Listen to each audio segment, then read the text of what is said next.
আসসালামু আলাইকুম। আগামীকাল ৬ জুলাই সপ্তম শ্রেণীর শিল্প ও সংস্কৃতি এই বিষয়ের মূল্যায়ন কার্যক্রম অনুষ্ঠিত হবে।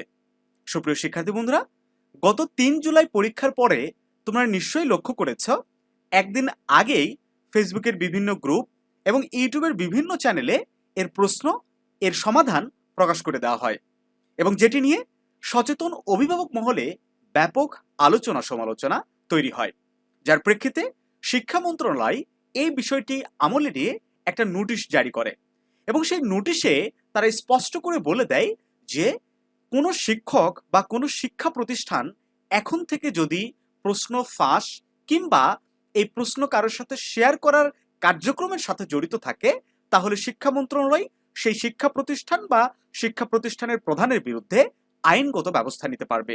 সুপ্রিয় শিক্ষার্থী বন্ধুরা, তারই প্রেক্ষিতে সন্ধ্যা ৭টায় আজ ৫ জুলাই আমি যে মুহূর্তে ভিডিওটা করছি, এই সময়ের মধ্যে কিন্তু শিক্ষা মন্ত্রণালয় প্রশ্নপত্র প্রকাশ করে দিয়েছে, কিন্তু এখনো পর্যন্ত কোথাও এই প্রশ্নপত্র কিংবা প্রশ্নপত্রের সমাধান আমরা লক্ষ্য করিনি। অর্থাৎ এখন থেকে ইউটিউব বলো, ফেসবুক বলো, কোথাও আর তোমরা এর প্রশ্ন আর পাবে না এবং সলিউশনও পাবে না।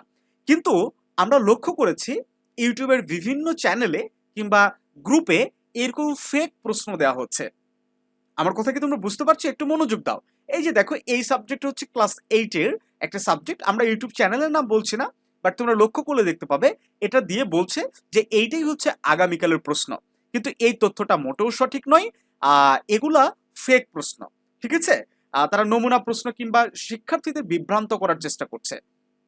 তোমরা এসবে কান দিবে না, কারণ সত্য কথা এটাই যে যেহেতু শিক্ষা মন্ত্রণালয় এই ধরনের একটা ইনস্ট্রাকশন দিয়েছে যে প্রশ্ন আর ফাঁস করা যাবে না, সো এই প্রশ্ন আর ফাঁস হবে না। তবে আমরা আগামীকাল সকাল ১০টার পরে যখন প্রশ্ন শিক্ষার্থীদের দিয়ে দেওয়া হবে, তখন আমরা এগুলো সলিউশন করে তোমাদেরকে দিব, যাতে পরীক্ষা শেষ করে এসেও তোমরা আবার নিজেদেরকে যাচাই দেখতে পারো যে তুমি যা লিখে এসেছো তা সঠিক কিনা। সুপ্রিয় সপ্তম শ্রেণীর শিক্ষার্থী বন্ধুরা, তোমাদের প্রতি আমাদের ইনস্ট্রাকশন হচ্ছে, তোমাদের পরীক্ষা কিন্তু খুব বেশি কঠিন হবে না। প্রথম পরীক্ষা দিয়ে নিশ্চয়ই তোমাদের এক্সপিরিয়েন্স হয়েছে যে এটা একটা দলগত কাজ।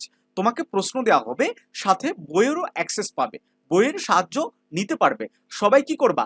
আলোচনার মাধ্যমে তুমি কিন্তু অ্যান্সারগুলো করে আসতে পারবে।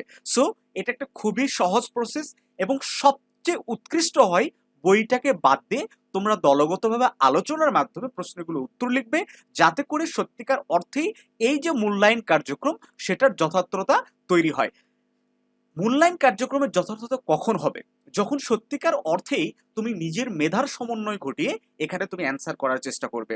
সুপ্রিয় শিক্ষার্থী বন্ধুরা, সেই আমরা আশাবাদ ব্যক্ত রাখছি যে নিজস্ব মেধা খাটিয়ে তোমরা অ্যান্সার করার চেষ্টা করবে এবং অনেক ভালো পরীক্ষা দিবা। সবচেয়ে এখানে গুরুত্বপূর্ণ বিষয় হচ্ছে, এখানে তোমার ভয় নেই। ভয় নেই কেন? তোমাকে ফার্স্ট হইতে হবে, ক্লাসে সেকেন্ড হইতে হবে, থার্ড হইতে হবে। এই যে একটা অসুস্থ প্রতিযোগিতা ছিল, এইটা থেকে কিন্তু শিক্ষা মন্ত্রণালয় বের করে শিক্ষার্থীদের আনার জন্যই এই নতুন মূল্যায়ন কার্যক্রম তারা শুরু করেছে।